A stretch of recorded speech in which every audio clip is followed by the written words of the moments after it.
What the cluck, South Carolina? I mean, seriously, what the ever-living cluck? We are back again with the mascot drama. I mean, I get it. We don't want to talk about what's happening on the football field because things haven't been very good for a while. And I know we like to identify as a program that's beaten our arch rival sometime within the last decade, but you can't identify as something to make it happen, at least not in college football. Not yet, anyway. But we're talking about a mascot. We're talking about a chicken because, folks, this isn't even really a gamecock, okay? A gamecock, doesn't have one of these little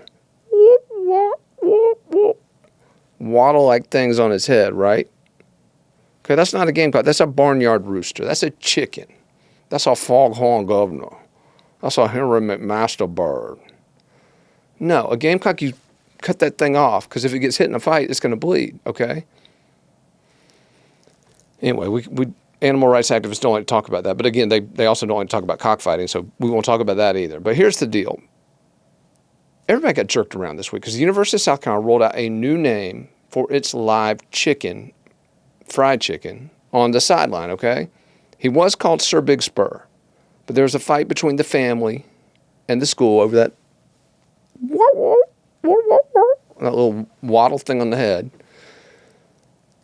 So they have to change the name of the bird. So everybody, and I mean everybody, whether on the mainstream media polls, the social media polls, everybody wants to call the bird Cock Commander, right? That's sort of like a Duck Dynasty thing, right? Cock Dynasty thing, right?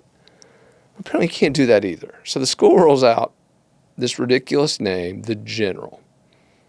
The General. And to have some legitimacy to it, they tie it back to Thomas Sumter, okay, who was the original fighting gamecock because he wore a gamecock feather in his cap during the Revolutionary War.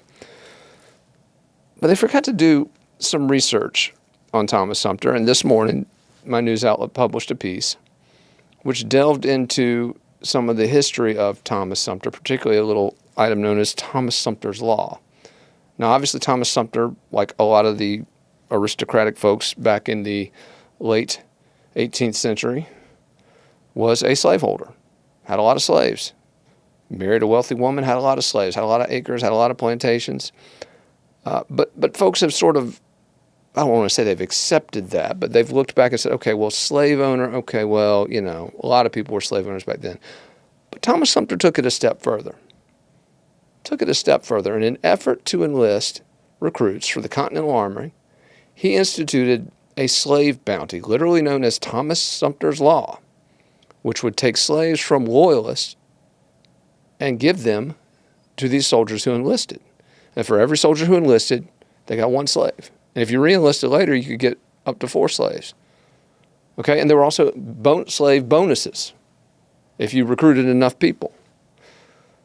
So needless to say, when this started making the rounds this morning, the university did a very quick switch back to the old name of the bird. So not only do we've lost the politically incorrect name, but they still haven't gotten the name right. Call the damn bird Cock Commander. Or actually, who cares what you call it? Just win some damn football games, okay? You win football games, no one's going to care what the name of the stupid bird is. Beat Georgia. Beat Florida. Beat Tennessee. Beat Texas A&M. Here's an idea. Beat Kentucky. How about that? Why don't you beat Kentucky? But here's the problem. Until a program can consistently beat Kentucky, which is something South Carolina has done but once in the last 8 years, maybe arguing about a mascot is all we got, people.